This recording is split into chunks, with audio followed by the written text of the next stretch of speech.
আরকানুল ইমানের শেষ রুকুন সম্পর্কে কথা হবে, অর্থাৎ ভালো মন্দ ভাগ্যের প্রতি ঈমান নিয়ে আসা। এই বিষয়টি গুরুত্বপূর্ণ, আর গুরুত্বপূর্ণ এই থেকে স্পষ্ট যে এটি একটা ঈমানের রুকুন, ঈমানের স্তম্ভ। আর এই ব্যাপারে আমাদের সকলের সুস্পষ্ট ধারণা থাকা উচিত, নচেত আমাদের ঈমানই বিশুদ্ধ হবে না, সঠিক ঈমান পরিপূর্ণ হবে না। তো ইনশাআল্লাহ এই সংক্ষিপ্ত সময়ে আপনাদেরকে একটা স্পষ্ট ধারণা দেওয়ার চেষ্টা করব, যাতে আমরা ভালো মন্দ ভাগ্যের প্রতি পরিপূর্ণভাবে ঈমান নিয়ে আসতে পারি, এমন ভাবে ঈমান নিয়ে আসতে পারি যে ঈমান আমাদের পরকালে কাজে আসবে, আর সেই ঈমান আমাদের জীবনে প্রভাব সৃষ্টি করবে। কি সৃষ্টি করবে? প্রভাব সৃষ্টি করবে। তো আমরা কিভাবে ঈমান নিয়ে আসবো ভালো মন্দ ভাগ্যের প্রতি? এইভাবে আমরা ঈমান নিয়ে আসতে পারি যে আমরা দৃঢ়ভাবে বিশ্বাস করব, সত্যায়ন করব, কিংবা মেনে নেব যে আল্লাহ তাআলা মাখলুকের সমস্ত কিছু নির্ধারণ করেছেন। আল্লাহ তাআলা মাখলুকের সমস্ত কিছু নির্ধারণ করেছেন। তিনি যা চান সেটাই হন, আর যেটা চান না সেটা হয় না। আল্লাহ তাবারক ওয়া তাআলা সূরা কমরের 49 নম্বর আয়াতে বলেন, ইন্না কুল্লা শাইইন খলাকনাহু বিকদর, যে আমি প্রত্যেকটা জিনিসকে তার নির্দিষ্ট পরিমাণ অনুযায়ী একটা নির্ধারিত করে সৃষ্টি করেছে। তাহলে এখানে কুল্লা শাই বলা হয়েছে যে প্রত্যেকটা জিনিস, তার মানে সমস্ত কিছুকে আল্লাহ তাআলা এক নির্ধারিত ভাবে সৃষ্টি করেছেন। বুঝতে পারলেন? আল্লাহ তাআলা অন্য আয়াতে সূরা আহজাবের একটি আয়াতে 38 নম্বর আয়াতে বলেন, ওয়া কানা আমরুল্লাহি কদরাম মাকদুরা, আল্লাহ তাবারক ওয়া তাআলার প্রত্যেকটি আমর বিষয় এটা নির্ধারিত। বুঝতে পারলেন? তাহলে এই মোটামুটি ভাবে এইভাবে আমরা ঈমান নিয়ে আসতে পারি যে পৃথিবীতে যা কিছু ঘটে এবং ঘটবে, ঘটেছে, সবকিছু এক কথায় আল্লাহ তাবারক ওয়া তাআলা নির্ধারিত করে রেখেছেন, আর এটা আল্লাহ তাবারক ওয়া তাআলার ইচ্ছায়। কি ইচ্ছায়? বুঝতে পারলেন? মনে থাকবে তো? এবার আসুন এই বিষয়টিকে বোঝার জন্য আমরা আরো একটু ভালোভাবে বুঝতে পারবো। ওলামাগণ কদরের 4টি স্তর বলেছেন। কি বলেছেন?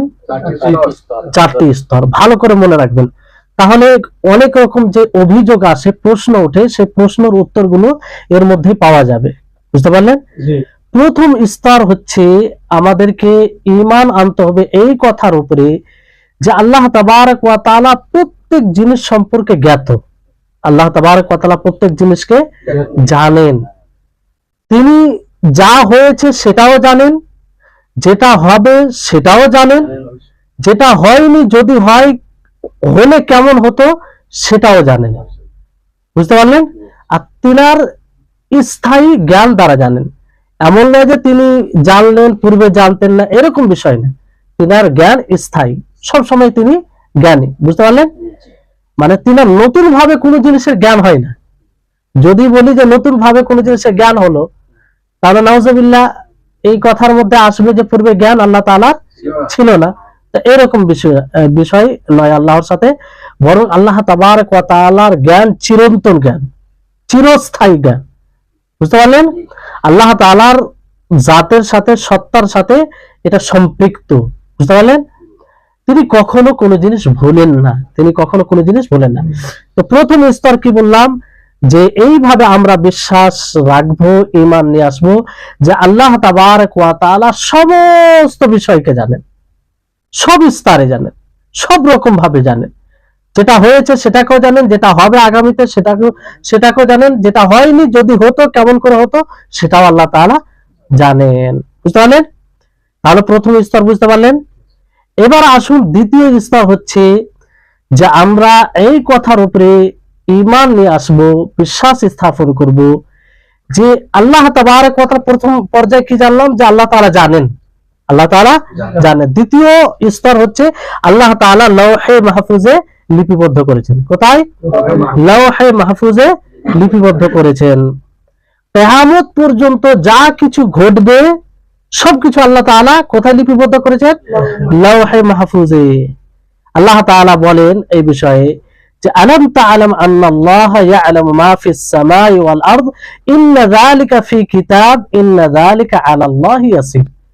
যে আপনি কি জানেন না कि আল্লাহ তাবারক ওয়া তাআলা আসমান ও জমিনে যা কিছু আছে সবকিছু জানেন। এবার আসমান ও জমিনে যা কিছু আছে বলতে সবকিছু চলে এলো, কোন জিনিস বাদ যাবে? ইন্না যালিকা ফি কিতাব, এটা তার কিতাবে লৌহে মাহফুজে রয়েছে। ইন্না যালিকা আলাল্লাহি ইয়াসির, এটা আল্লাহর জন্য খুবই সহজ। এবার আপনাদের মধ্যে প্রশ্ন জাগতে পারে যে লৌহে মাহফুজ কি, এটা কোন জিনিস? তো আমরা কিতাবুল্লাহ ও সুন্নাত রাসূল দ্বারা জানতে পেরেছি লৌহে মাহফুজ, কিন্তু সেটা ধরন কি কিতাবুল্লাহ ও সুন্নাতের রাসূলে কিছু আসেনি, এই জন্য আমরা যেমন ভাবে এসেছে তার উপরে সেইভাবে আমরা ঈমান আনবো। বুঝতে পারলেন? গায়বী বিষয়, প্রত্যেকটা গায়বী বিষয় এরকম ভাবে ঈমান আনতে হবে।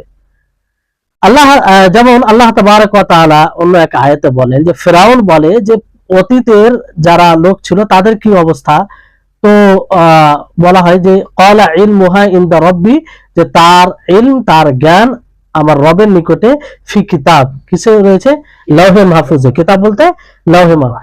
লা ইয়াযিল্লু রাব্বি, আমার রব ভ্রান্ত হয় না, আমার রব ভ্রান্ত হয় না, ওয়ালা ইয়ানসা, না তিনি ভুলেন। বুঝতে পারলেন? তো আল্লাহ তাবারক ওয়া তাআলার নিকটে সবকিছু জ্ঞান আছে এবং সেটাকে লিপিবদ্ধ করে রেখেছেন। মাখলুক যা কিছু করবে, কিয়ামত পর্যন্ত যা কিছু ঘটবে। আল্লাহ তাবারক ওয়া তাআলা সূরা ইয়াসিন বলেন, ইয়াসিনে ওয়া কুল্লা শাইইন আহসাইনাহু ফি ইমামিন মুবিন, যে আমি প্রত্যেকটা জিনিসকে সুস্পষ্ট এতে সংরক্ষণ করেছি। এখানেও লৌহে মাহফুজ বোঝানো হয়েছে। বুঝতে পারলেন?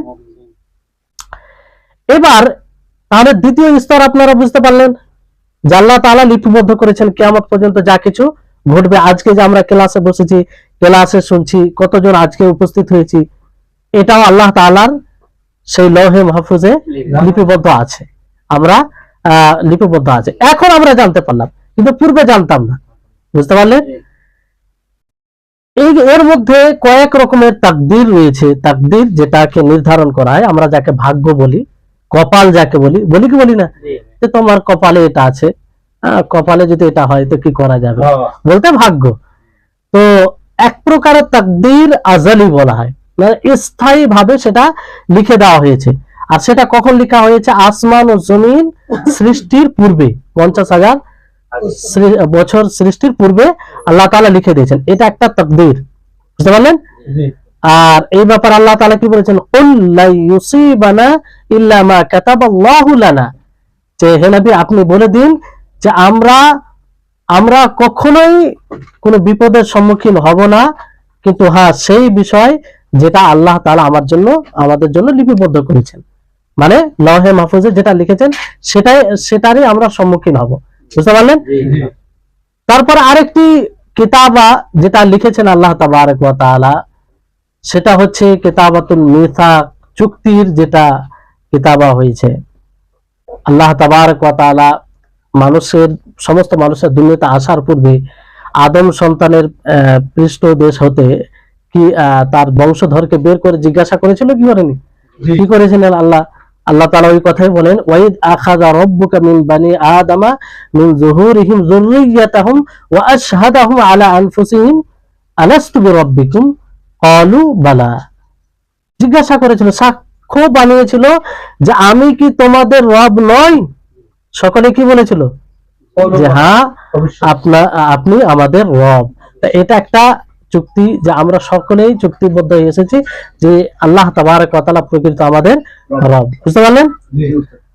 আর একটা হচ্ছে তাকদীরে উমরি, কিংবা এটাকে 3 ভাগে বিভক্ত করতে পারেন। একটা হচ্ছে পুরো স্থায়ী ভাবে তাকদীর, মানে আম ভাবে যেটাকে বলা হয়, আর তাকদীরুল আম বলতে পারেন, কিংবা আল কিতাবাতুল আম্মা বলতে পারেন, আম ভাবে যেটা লৌহে মাহফুজে লেখা হয়েছে। আর একটা হচ্ছে তাকদীর উমরিয়া বলতে পারেন। কি বলতে পারেন?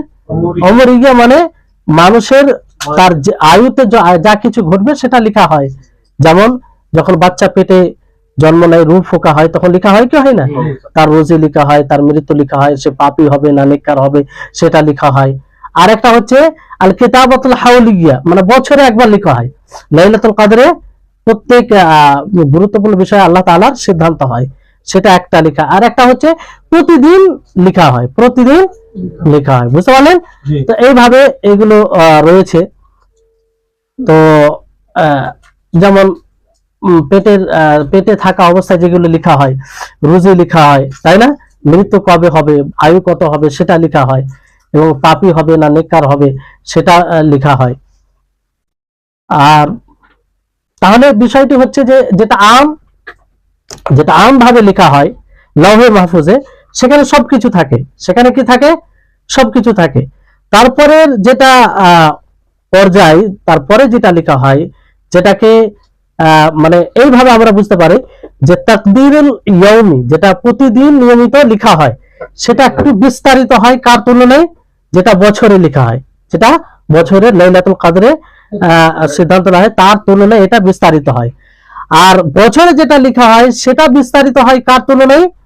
যেটা মায়ের পেটে থাকা অবস্থায় লেখা হয় তার তুলনায় এটা বিস্তারিত বেশি হয়, যেটা বছরে লেখা হয়। আর মায়ের পেটে যেটা লেখা হয়, যেটা লেখা হয় সেটা বেশি বিস্তারিত হয় কার তুলনায়? যেটা লৌহে মাহফুজে লেখা হয়েছে, মানে ওই জিনিসটা বিস্তারিত ভাবে বলা হয়, বুঝতে পারলেন? তাহলে আর যেটা আল্লাহ তাবারক ওয়া তাআলা লৌহে মাহফুজে লিখেছেন সেটা মানে সিদ্ধান্ত সেটাই ঘটবে, তাতে কোনো পরিবর্তন ঘটে না, তাতে কোনো পরিবর্তন ঘটে না। তাহলে দ্বিতীয় স্তর বুঝতে পারলেন, প্রথম হচ্ছে ইলম, প্রথম হচ্ছে ইলম, আল্লাহ তাআলা সবকিছু জানেন। দ্বিতীয় কি বললাম? লৌহে মাহফুজে সবকিছু লিপিবদ্ধ করা হয়েছে। তৃতীয় যেটা স্টেপ, তৃতীয় স্তর, সেটা হচ্ছে, আর এর উপরে আমরা এইভাবে ঈমান নিয়ে আসবো যে আল্লাহ তাবারক ওয়া তাআলা, এই কথার উপরে ঈমান নিয়ে আসবো যে আল্লাহ তাআলা যা চান সেটা হয়, আর যা চান না সেটা হয় না। আসমান ও জমিনে যা কিছু ঘটে সবকিছু আল্লাহ তাবারক ওয়া তাআলার ইচ্ছাতে। কার ইচ্ছাতে? সবকিছু আল্লাহ তাআলার ইচ্ছাতে। কোন জিনিস আল্লাহর ইচ্ছা থেকে ভিন্ন নয়, কোন জিনিস আল্লাহর ইচ্ছা থেকে ভিন্ন নয়। আমরা যে এখানে ক্লাসে উপস্থিত হয়েছি এটাও আল্লাহর ইচ্ছাতে, হ্যাঁ, আল্লাহর ইচ্ছাতেই আমরা শুনছি, বুঝতে পারলেন? তাহলে এখানে এইজন্য আল্লাহ তাবারক ওয়া তাআলা কি বলেন সূরা ইয়াসিনের 82 নম্বর আয়াতে, ইন্নামা আমরুহু ইদা আরাদা শাইয়ান আইয়াকুলা লাহু কুন ফায়াকুন, যে যখন তিনি কোন জিনিস ইচ্ছা করেন, ইরাদা করেন, তখন বলেন কুন, তখন সেটা হয়ে যায়। তাহলে এখান থেকে কি বোঝাচ্ছে? যে কোনো জিনিস ঘটার আগে আল্লাহ তাবারক ওয়া তাআলার ইচ্ছা হয়, আল্লাহ তাবারক ওয়া তাআলার মশিয়ত হয়। যেমন এর অনেক দলিল আছে, অসংখ্য দলিল আছে। যেমন আল্লাহ তাআলা সূরাতুল বাকারাতে 253 নম্বর আয়াতে বলেন, ওয়ালাউ শা আল্লাহু মাকতাতালু, যদি আল্লাহ তাআলা চাইতেন তাহলে তারা ঝগড়া করতো না। আল্লাহ তাআলা চাইলে, তাহলে ইচ্ছার কথা বলা হলো কি হলো না? অনুরূপভাবে আল্লাহ তাআলা বলেছেন যে ওয়ালাউ শা আল্লাহু লা জামাআহুম আলাল হুদা, যদি আল্লাহ তাআলা চাইতেন তো তাদেরকে হেদায়েতের উপরে জমা করতেন, আল্লাহ তাআলা চাইলে। তাহলে এখানে ইচ্ছার কথা বলা হয়েছে। তো এরকম ভাবে অনেক আয়াত রয়েছে যে আয়াতগুলো থেকে প্রতীয়মান হয় যে আল্লাহ তাবারক ওয়া তাআলার ইচ্ছাতেই সবকিছু ঘটে। আল্লাহ তাবারক ওয়া তাআলা আরো বলেন, ওয়ালাউ শাআ রাব্বুকা লাজাআলান নাসা উম্মাতান ওয়াহিদা, যদি আল্লাহ তোমার রব চাইতো তাহলে সমস্ত মানব জাতি কি হতো? একই উম্মত হতো। কিন্তু আল্লাহ তাআলা এটা চায়নি, আল্লাহ তাআলা এটা চায়নি। তো এই সব আয়াত থেকে একটাই বিষয় স্পষ্ট হয়, সেটা হচ্ছে যে আল্লাহ তাবারক ওয়া তাআলার ইচ্ছাতে সবকিছু ঘটে। তৃতীয় স্তর বোঝা গেল। চতুর্থ স্তর হচ্ছে যে আল্লাহ তাবারক ওয়া তাআলা যেটা ইচ্ছা করেছেন সেটা কি করেছেন? সৃষ্টি করেছেন। সেটা কি করেছেন? সৃষ্টি করেছেন। আল্লাহ তাআলা প্রত্যেকটা জিনিসকে সৃষ্টি করেছেন, প্রত্যেকটা জিনিসকে সৃষ্টি করেছেন, বুঝতে পারলেন? এমনকি আমাদের লড়া চড়া, আমাদের কোথাও যাওয়া, বসা ওঠা, ঘুমানো, যা কিছু করি, শ্বাস প্রশ্বাস যা কিছু করি, সবকিছু আল্লাহ তাবারক ওয়া তাআলা কি করেছেন? সৃষ্টি করেছেন। কারণ আল্লাহ তাবারক ওয়া তাআলা কি বলেন, আল্লাহু খালাকাকুম ওয়া মা তা'মালুন, যে আল্লাহ তাআলা তোমাদেরকেও সৃষ্টি করেছেন এবং তোমরা যা কিছু করো তাকেও আল্লাহ তাআলা সৃষ্টি করেছেন। তাহলে যা কিছু আমরা করি আল্লাহ তাআলা সেটা সৃষ্টি করেছেন। তো আল্লাহ সূরা জুমারে আল্লাহ তাআলা অনুরূপভাবে বলেন, আল্লাহু খালিকু কুল্লি শাইইন ওয়া হুয়া আলা কুল্লি শাইইন ওয়াকিল, যে আল্লাহ তাআলা প্রত্যেকটা জিনিসকে সৃষ্টি করেছেন আর প্রত্যেকটা জিনিসের উপরে তার তত্ত্বাবধান রয়েছে, তিনি তত্ত্বাবধায়ক প্রত্যেকটা জিনিসের। বুঝতে পারলেন? তাহলে 4টি স্তর বুঝতে পারলেন? কি কি বলতে পারবেন? কে বলবে? প্রথমে আল্লাহ তাআলা সবকিছু জানেন, দ্বিতীয় হচ্ছে লাউহে মাহফুজে সবকিছু আল্লাহ তাআলা লিখে রেখেছেন, তৃতীয় আল্লাহ যা যা কিছু ঘটে সেটা আল্লাহর ইচ্ছাতে, চতুর্থ ইচ্ছা করলে সৃষ্টি করেছেন আল্লাহ তাআলা। কি করেছেন? সৃষ্টি করেছেন। তাহলে এখানে এইভাবে এবার এখানে অনেকগুলো কিন্তু আপনাদের মনের মধ্যে সংশয় এসেছে, যদিও আপনারা ব্যক্ত করেননি কিংবা ব্যক্ত করার সুযোগ দিলে হয়তো ব্যক্ত করবেন। সংশয় এসেছে, সেগুলো দূর হবে ইনশাআল্লাহ। যে আমাদেরকে এইভাবে বিশ্বাস রাখতে হবে কিংবা ঈমান থাকবে আমাদের সকলের এইভাবে, যে সমস্ত বান্দা নিজের আমলের উপরে নিজেই সে সক্ষমতা রাখে। কি রাখে? নিজের আমলের উপর নিজে সক্ষমতা রাখে এবং তার নিজস্ব মাশিয়াত এবং ইরাদা রয়েছে, মানে তার নিজস্ব ইচ্ছা রয়েছে। হ্যাঁ, বিবেক, তার ইচ্ছা রয়েছে। যদিও আল্লাহ তাবারক ওয়া তাআলা তাকে সৃষ্টি করেছেন, আল্লাহ তাবারক ওয়া তাআলা কর্মকে সৃষ্টি করেছেন, মানুষের ইচ্ছাকে সৃষ্টি করেছেন, মানুষের শক্তিকে সৃষ্টি করেছেন, মানুষের কথা সবকিছুকে সৃষ্টি করেছেন, তাই না? তো বিষয়টা হচ্ছে যে আল্লাহ তাবারক ওয়া তাআলা বান্দাকে স্বাধীনতা দিয়েছেন যে সে নিজের ইচ্ছাতে কাজ করতে পারে। বুঝতে পারলেন?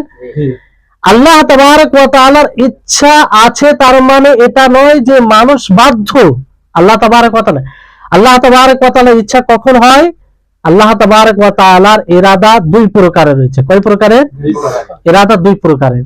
হ্যাঁ, একটা হচ্ছে কাজের সাথে সম্পৃক্ত, মানে কাজের সাথে সাথে ইরাদা, একটা ইচ্ছা, আর একটা পূর্বের ইচ্ছা। লৌহে মাহফুজে আল্লাহ তাআলা যেটা আগে থেকে জানেন সেটা কাজের সাথে মিলিত নয়, কিন্তু যখন ঘটে কাজটি তখন আল্লাহ তাআলা ইচ্ছা করেন ঘটে। বুঝতে পারলেন?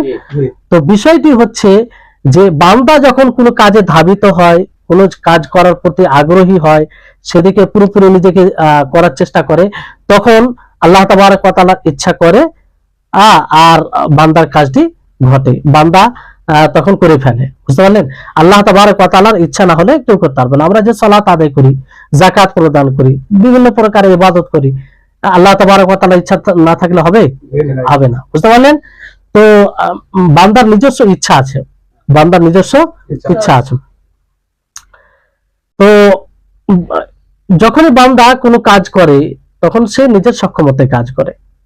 আল্লাহ তাআলা এতটুকু স্বাধীন দিয়েছেন আর বিবেক দিয়েছেন, কিন্তু যখন করবে তখনই করা সম্ভব হবে যখন আল্লাহ তাবারক ওয়া তাআলার ইচ্ছা হবে। বুঝতে পারলেন? হ্যাঁ, না, এটা পার্থক্য আছে। মানে আল্লাহ তাবারক ওয়া তাআলার ইচ্ছা দুই প্রকার। একটা হচ্ছে ইরাদা শারঈয়া, শরীয়ত সম্মত ইচ্ছা, যে ইচ্ছায় আল্লাহ তাবারক ওয়া তাআলা সন্তুষ্ট হন। আর একটা হচ্ছে ইরাদা কাউনিয়া বলা হয়, মানে যে ইচ্ছার মধ্যে মন্দ কাজে চলে আসবে তার প্রতি আল্লাহ তাআলা সন্তুষ্ট হওয়া জরুরি নয়। বুঝতে পারলেন? এগুলো গভীর বিষয় আছে। তো এই হচ্ছে বিষয়। যেমন আল্লাহ তাবারক ওয়া তাআলা বলেন যে ইন্না হাযিহি তাযকিরা, যে এটা উপদেশ, ফামান শাআ আত্তাখাযা ইলা রাব্বিহি সাবিলা, তো তোমাদের মধ্যে যে চাইবে নিজের পথের রবের দিকে পথ বানাবে, অর্থাৎ তার দিকে ধাবিত হবে। ওমা তাশাউনা ইল্লা আইয়াশা আল্লাহ। দেখেন যে আল্লাহর ইচ্ছা ব্যতীত তোমরা কিছু চাইতে পারবে না, মানে আল্লাহর ইচ্ছা হলেই তোমরা করতে পারবে। প্রথমে দেখেন ফামান শাআ আত্তাখাযা ইলা রাব্বিহি সাবিলা, তোমাদের মধ্যে যে ব্যক্তি ইচ্ছা করবে তার রবের দিকে রাস্তা পথ বানাতে পারে। এখানে স্বতন্ত্র ভাবে বান্দার ইচ্ছার কথা আল্লাহ তাআলা বললেন। তারপরে আল্লাহ তাআলা কি বলছেন? যে আল্লাহ তাবারক ওয়া তাআলা না চাইলে তোমরা চাইতে পারবে না। মানে তোমরা ইচ্ছা করবে, সেই ইচ্ছাটা বাস্তবায়ন কখন হবে? যখন আল্লাহ তাআলা চাইবে। বুঝতে পারলেন? তারপরে এইভাবে আরো অনেক আয়াত রয়েছে যে আল্লাহ তাআলা বলছেন লিমান শাআ মিনকুম আইয়াস্তাকিম, যে তোমাদের মধ্যে যে ইচ্ছা করবে সরল পথে আসবে, সিরাতে মুস্তাকিমে আসবে। ওমা তাশাউনা ইল্লা আইয়াশা আল্লাহ। তারপরে আল্লাহ তাআলা বলছেন যে আল্লাহ তাআলার ইচ্ছা ব্যতীত তোমরা কোনো ইচ্ছা করতে পারবে না। কথাগুলো বুঝতে পারছেন? তো এক কথায় বান্দার ইচ্ছা তখনই বাস্তবায়ন হবে যখন আল্লাহ তাআলা চাইবে, যখন আল্লাহ তাআলা চাইবে। বুঝতে পারলেন? এইরকম ভাবে অনেক আয়াত আছে। এই জন্য আল্লাহ তাবারক ওয়া তাআলা শাস্তির ব্যবস্থা করেছেন। যদি বান্দার ইচ্ছা না থাকতো তো বান্দা আল্লাহ তাবারক ওয়া তাআলা যে বান্দার জন্য শাস্তি ব্যবস্থা করেছে, যারা আল্লাহ তাবারক ওয়া তাআলার অবাধ্যতা করে, এটা জুলম হয়ে যাবে না? যদি বান্দার কোনো ইচ্ছা না থাকে। আল্লাহ তাবারক ওয়া তাআলা কি বলবেন সূরা সাজদার মধ্যে যেমন রয়েছে, ওয়াযুকু আযাবাল খুলদি বিমা কুনতুম তা'মালুন, যে তোমরা সেই স্থায়ী আযাবের স্বাদ গ্রহণ করো যে যে আমলের কারণে তোমাদেরকে শাস্তি দেওয়া হচ্ছে। তাহলে এই যে আল্লাহ তাবারক ওয়া তাআলার ফরমান, যদি বান্দার ইচ্ছা না থাকে, স্বইচ্ছায় গুনাহ না করে, তাহলে আল্লাহ তাআলাকে আযাব দিতেন?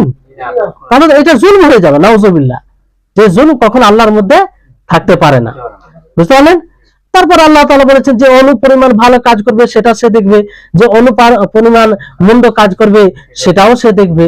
তো এইগুলো বলার কারণ কি? যে বান্দা নিজ ইচ্ছা মতো করে, মন্দ কাজ করলে নিজ ইচ্ছা মতো করে, আর ভালো কাজ করলে নিজ ইচ্ছা মতো করে, ফলে তাকে প্রতিদান বদলা দেওয়া হয়। কিন্তু তার ইচ্ছাটা কখন বাস্তবায়ন হয়? যখন আল্লাহ তাবারক ওয়া তাআলা কি করেন? কবুল করেন কিংবা ইচ্ছা করেন, তখন বাস্তবায়ন হয়। বুঝতে পারলেন? এটা একটা বিষয় ক্লিয়ার হয়েছে আশা করি। এবার পরের বিষয় যেটা হচ্ছে গুরুত্বপূর্ণ, যে যেহেতু মুকাদ্দারে সবকিছু আমাদের লেখা আছে, ভালো করে শুনবেন, মুকাদ্দারে আমাদের সবকিছু লেখা আছে। তো মুকাদ্দারে লেখা আছে, এই জন্য কি আমরা কোনো আমল থেকে বিরত থাকবো? বলবো যে না, আমাদের মুকাদ্দারে তো সবকিছু আছে, আমল করার প্রয়োজন নেই, আমরা জান্নাতি হব না জাহান্নামী হব, আল্লাহ তাআলা তো লিপিবদ্ধ করে রেখেছেন, তা আমল করার প্রয়োজন নেই, এরকম ধারণা করা যাবে কিংবা এই ভিত্তিতে আমল থেকে বিরত থাকা যাবে যাবে না। কারণ নবী করিম মুহাম্মদ সাল্লাল্লাহু আলাইহি সাল্লাম যখন বলেন সাহাবীদেরকে যে তোমাদের সবকিছু লিপিবদ্ধ করা হয়েছে, এমনকি কলমকে উঠিয়ে নেওয়া হয়েছে, যেটা লেখা হয়েছে সেটাই হবে, তখন সাহাবায়ে কেরাম বললেন যে ইয়া রাসূলুল্লাহি আফালা নাত্তাকিলু আলা কিতাবিনা ওয়া নাদাউল আমালা। দেখেন, যে সংশয়টা আমাদের, সে সংশয়টা সাহাবীদের ছিল।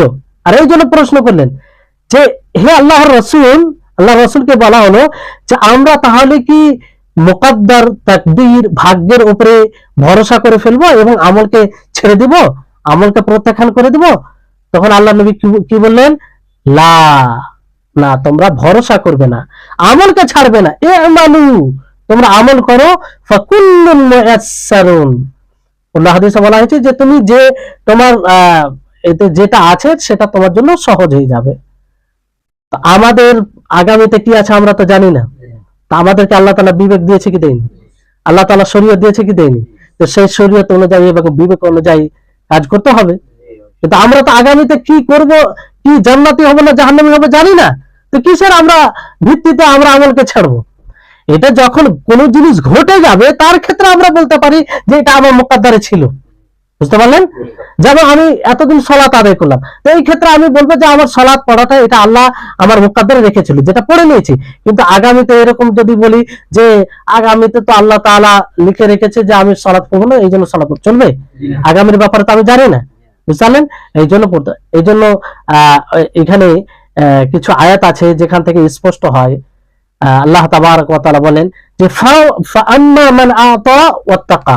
ভালো করে শুনবেন, যে ব্যক্তি দান করবে এবং তাকওয়া অবলম্বন করবে, ওয়া সাদ্দাকা বিল হুসনা, এবং উত্তম জিনিসের সত্যায়ন করবে, বিশ্বাস করবে, ফাসানুয়াসসিরুহু লিল ইউসরা, তো আল্লাহ তাআলা তার সহজ পথকে মানে সহজ করে দিবেন, সহজের জন্য আরো সহজ করে দিবেন। দেখেন এখানে কে, যে ব্যক্তি দান করবে এবং তাকওয়া অবলম্বন করবে, তার মানে নিজেকে সে ভালোর দিকে ধাবিত করবে। যে ব্যক্তি নিজেকে ভালো দিকে ধাবিত করবে তার জন্য সহজ করে দিবেন আল্লাহ তাআলা। তারপরে আল্লাহ তাআলা কি বলছেন? আম্মা মান বাখিলা ওয়াস্তাগনা, যে ব্যক্তি কৃপণতা অবলম্বন করবে, কৃপণ হবে এবং নিজেকে অভাব মুক্ত মনে করবে, নিজেকেই সবকিছু মনে করবে, ওয়া কাযযাবা বিল হুসনা, এবং উত্তম জিনিসের কি করবে? মিথ্যা মিথ্যা মিথ্যা মনে করবে, তো ফাসানুয়াসসিরুহু লিল উসরা, তার জন্য জটিলতাকে আল্লাহ তাআলা কি করবেন? সহজ করে দিবেন, জটিলকে সহজ করে দিবেন। সহজ বলতে সে জটিলের মধ্যেই চলে যাবে। এই জন্য দেখবেন এর নিদর্শন আপনারা দেখতে পাবেন যে এক ব্যক্তি দেখবেন সালাত আদায় করে, 5 ওয়াক্তের সালাত আদায় করে, তার তার যদি কোনো সময় কোনো এক ওয়াক্তের সালাত ছুটে যায়, তার কতটা ব্যথা হয়, হ্যাঁ? সে মানে মর্মাহত হয় এবং সে বারবার আফসোস করে, আর তার জন্য সালাত পড়াটাই তার জীবনে একটা প্রশান্তির বিষয় হয়। কিন্তু একজন ব্যক্তি সালাত আদায় করে না, তার জন্য সালাত পড়াটা পাহাড় সমতুল্য হয়। একজন ব্যক্তি সালাত পড়ে, এই জন্য সালাতটা তার জন্য আল্লাহ তাআলা সহজ করে দিয়েছেন, আর যে পড়ে না তার জন্য পাহাড় যায় না। অনেক কিছু এই ক্ষেত্রে আপনি জাকাতের বিষয়টা দেখুন, যারা নিয়মিত জাকাত প্রদান করে, তারা জাকাত না দিলে নিজেই অশান্তিতে থাকে, আমি কখন জাকাত দেবো, কারণ এটা তো আমার ধ্বংসের কারণ হয়ে যাবে। কিন্তু যারা দেয় না তাদের জন্য পাহাড় সমতুল্য। বুঝতে পারলেন? তো এই হচ্ছে বিষয়। তাহলে আল্লাহ তাবারক ওয়া তাআলা সবকিছু নির্ধারণ করেছে, কিন্তু তার উপায় আছে, সেই উপায়গুলো অবলম্বন করে সেই পর্যন্ত পৌঁছাতে হবে। যেমন ধরুন যে কেউ যদি মনে করে যে আল্লাহ তো আমার মুকদ্দারে যা লেখা লিখে দিয়েছে, তো আমি বিবাহ করব না, আমার সন্তান হয়ে যাবে, হবে না? সন্তানের জন্য বিবাহ করতে হবে, বিবাহ করতে হবে। যে জমি থেকে যদি আমি ফসল চাই, তাহলে আমাকে কি করতে হবে? চাষ করতে হবে, হ্যাঁ, যা কিছু করার উপায় অবলম্বন করা সেগুলো করতে হবে, তাহলে সেখান থেকে ফসল পাবো না। তো এটা না করে যদি আমি ভাবি যে আল্লাহ আমার মুকদ্দারে রেখেছে যে আমি পাবো, হবে না? বসে থাকলে হয়ে যাবে? এই উপায় অবলম্বন করতে হবে। অনুরূপ ভাবে জান্নাত তারাই যাবে যারা সৎকর্ম করবে। তো আমি সৎকর্ম না করে এই আশা করবো যে আল্লাহ তাআলা আমাকে জান্নাতে প্রবেশ করবে, তো এটা বিবেক সম্পন্ন কাজ হবে? এই যে এটা বিবেক বিরোধী কাজ হবে। অনুরূপ ভাবে জাহান্নামে যাওয়ার কারণ কি? মন্দ আমল। মন্দ আমল। তো মন্দ আমল যদি কেউ করে, তো জাহান্নামে যাবে। এবার যদি কেউ মন্দ আমল থেকে বিরত থাকে, তো জাহান্নাম থেকে বিরত থাকবে। তো এই হচ্ছে মোটা মোটা কয়েকটা জিনিস, ভালো মন্দ ভাগ্যের প্রতি ঈমান নিয়ে আসাটা। তারপর আরেক এর সাথে সম্পৃক্ত কিছু বিষয় রয়েছে যেগুলো গুরুত্বপূর্ণ, আপনারা মনোযোগ দিয়ে শুনবেন, ইনশাআল্লাহ ভালো লাগবে ইনশাআল্লাহ আপনাদেরকে, আর এগুলো কাজে আসবে। কারণ এটা ঈমানের একটা রুকন। যত আপনার এই বিষয়ে জ্ঞান পরিপক্ক হবে, ততই আপনার ঈমান মজবুত হবে। আর এটা মনে রাখবেন যে ঈমান বিল কদর, মানে ভালো মন্দ ভাগ্যের প্রতি ঈমান একজন মুমিনের জন্য সবচেয়ে বড় হাতিয়ার, প্রশান্তির, হিংসা থেকে মুক্ত হওয়ার সবচেয়ে বড় হাতিয়ার, এটা বড় মাধ্যম। যে যতটা এর প্রতি বিশ্বস্ত হতে পারবে, ঈমান নিয়ে আসতে পারবে, সে ততটাই হিংসা মুক্ত হবে, বিদ্বেষ মুক্ত হবে, সে ততটাই প্রশান্তিতে থাকবে। বুঝতে পারলেন? আমরা যে হিংসায় জ্বলি, এক অপরকে দেখে আমরা সহ্য করতে পারি না, এর মূল কারণ হচ্ছে এই কদরের প্রতি আমরা পরিপূর্ণভাবে বিশ্বাস রাখতে পারিনি। বুঝতে পারলেন? যদি আমরা এই বিশ্বাসটা রাখি যে এই ব্যক্তি ভালো অবস্থায় আছে, আল্লাহ তাবারক ওয়া তাআলা এর জন্য এটা মুকদ্দার করে রেখেছেন, তার মানে কি আল্লাহ তাআলা চাইছেন, তার জন্য এটা পছন্দ করেছেন? মানে একজন ব্যক্তি যদি ভালো থাকে, ভালো রেখেছেন, আল্লাহ তাআলা চাইছেন যে সে ব্যক্তি ভালো চায়। তো আমি অভিযোগ যদি করি, আমি হিংসা করি, তার মানে কি আল্লাহ তাআলা যেটা নির্ধারণ করেছেন সেটার উপরে আমি অভিযোগ করছি। যদি আমার কদরের প্রতি বিশ্বাস থাকতো, ঈমান থাকতো, তাহলে কি এটা হতো? এটা মানে এই হিংসাটা আসতো না। তো এখানে কয়েকটি বিষয় আসে, যেমন ধরুন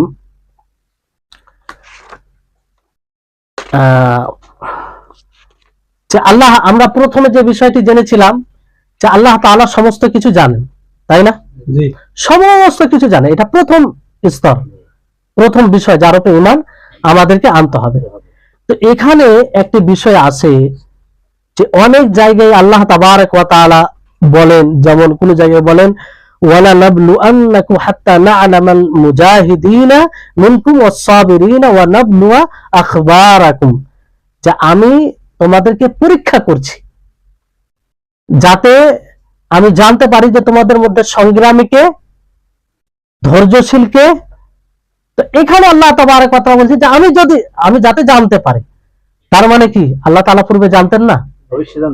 জানতেন। তারপরে এই আয়াতগুলো থেকে অনেকের মনের মধ্যে সংশয় চলে আসে, তার মানে আল্লাহ তাবারক ওয়া তাআলা একটা জিনিসকে জানলো, পূর্বে জানতো না, নাউজুবিল্লাহ, যেটা কখনো হতে পারে। আল্লাহ তাআলা সবকিছু বরাবর ভাবে সব সময় জানেন, চিরন্তন জ্ঞানে তিনি। বুঝতে পারলেন? তো এর উত্তর কি হবে? এর উত্তর অনেক ভাবে দেওয়া হয়েছে।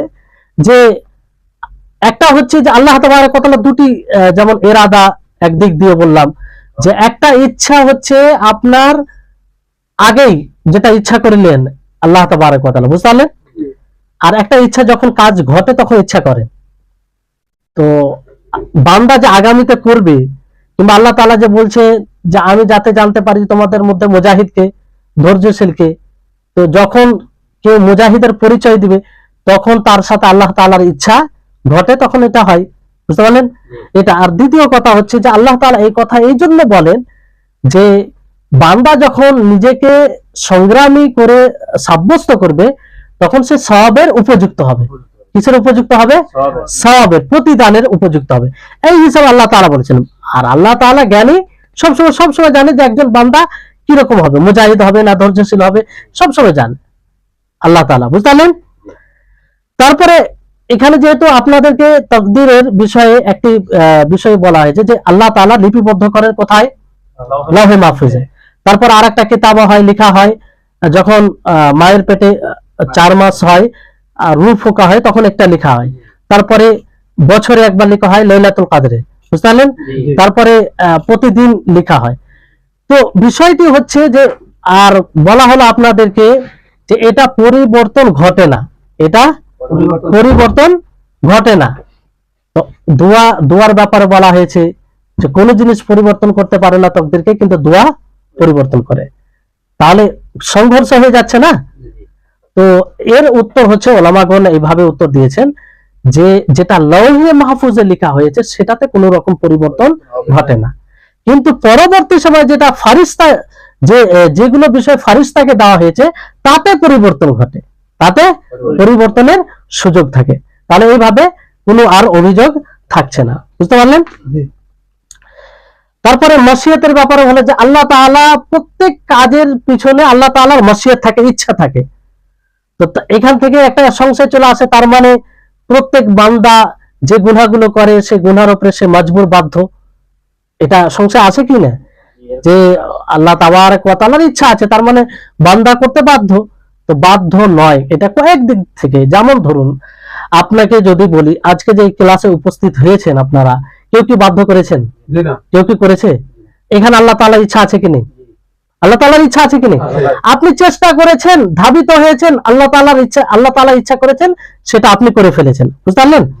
তো যে কোনো মানুষকে যখন জিজ্ঞাসা করা হবে সে এটাই উত্তর দিবে যে না, আমাকে এই ব্যাপারে স্বাধীনতা রয়েছে, আমি ইচ্ছা করলে করতে পারি আর ইচ্ছা করলে নাও করতে পারি। তো এই কথা বলা এটা ভিত্তিহীন কথা। এটা কি? ভিত্তিহীন কথা, বুঝতে পারলেন? তারপর আরেকটা গুরুত্বপূর্ণ বিষয় যেটা মনে রাখতে হবে যে কখনো কোনো গুনার উপরে তকদিরের দোহাই দেওয়া যাবে না। কিসের দোহাই দেওয়া যাবে না? তকদির, ভাগ্যের। বলে না যে আমার মুকদ্দরে ছিল তাই করে ফেলেছি, গুনার ব্যাপারে এরকম কথা বলা হয়। এটা একদম ভুল, এটা ভুল। কারণ মানুষ যখন পার্থিব কাজ করে আর পার্থিব কাজ করতে গিয়ে কাজের পূর্বে সে তো এটা বলে না যে আমার মুকদ্দরে যেটা আছে সেটা হবে, এজন্য আমি চেষ্টা করবো না, এই কথা বলে। বরং সে শত শত চেষ্টা করে, পুরোপুরি ভাবে চেষ্টা করে যে কিভাবে আমার কাজটা সফল হবে। তো সেখানে তো আমরা তাকদীরের দোহাই দিই না কাজের পূর্বে, কিন্তু কাজ হয়ে গেলে আমরা বলি যে তাকদীরে ছিল এটা, তাই হয়ে গেছে। তো মামনু যেটা নিষেধাজ্ঞা তার উপরে আমরা তাকদীরের দোহাই দিতে পারি না। এর অনেক দলিল আছে, বুঝতে পারলেন? এর অনেক দলিল আছে। তারপরে এখানে যেহেতু ভালো মন্দ ভাগ্যের প্রতি বিশ্বাস করতে হবে আমাদেরকে, তাই না? তো এখানে একটা সংশয় চলে আসে আমাদের মধ্যে যে ভালো মন্দ ভাগ্য, মানে ভালো মন্দ আল্লাহ তাআলা সবই নির্ধারণ করেছেন, তো মন্দটাকে আল্লাহ তাআলা কেন নির্ধারণ করেছেন? প্রশ্ন হচ্ছে কি, হয় না? তো আসলে আল্লাহ তাআলা মন্দকে সৃষ্টি করেছেন কেন? এই জন্য যাতে আল্লাহ তাআলা এর মধ্যে ভালো এবং মন্দের মধ্যে পার্থক্য করতে পারে। মানে স্বতন্ত্র ভাবে মন্দকে আমরা মন্দ বলতে পারি না। যেমন আল্লাহ তাআলা ব্যভিচার, চুরি, ডাকাতি এগুলোকে সৃষ্টি করেছেন। কেন সৃষ্টি করেছেন? এর মধ্যে যাতে ভালো মন্দের মধ্যে পার্থক্য করতে পারেন আল্লাহ তাআলা, বুঝতে পারলেন? তাই হচ্ছে বিষয়। আর তাকদীরের বিষয়ে যেটা শেষ কথা বলবো যে এই বিষয়ে যত আপনি গভীরে যাবেন সংশয় আসবে।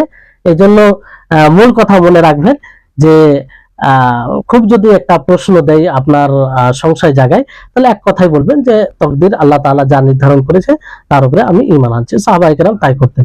আর গভীরে গিয়ে প্রশ্ন খুব একটা আল্লাহ নবীকে করেননি তেনারা। তো আল্লাহ তাবারক ওয়া তাআলার নিকটে আমরা সকলে দোয়া করব আল্লাহ যেন আমাদের সকলকে এই তকদিরের প্রতি সঠিকভাবে বিশ্বাস ইমান নিয়ে আসার তৌফিক দান করেন। আর তকদির যেন আমাদের দুনিয়াতেও প্রশান্তির একটা মাধ্যম হয়ে থাকে, এর প্রতি ইমান নিয়ে আসা, এবং আখেরাতেও যেন এই তকদিরের প্রতি ইমান আমাদের কাজে আসে। ওয়া আখির দাওয়ানা আনিল হামদুলিল্লাহি রাব্বিল আলামিন। আসসালামু আলাইকুম ওয়া রাহমাতুল্লাহি ওয়া বারাকাতুহু। ওয়ালাইকুম সালাম।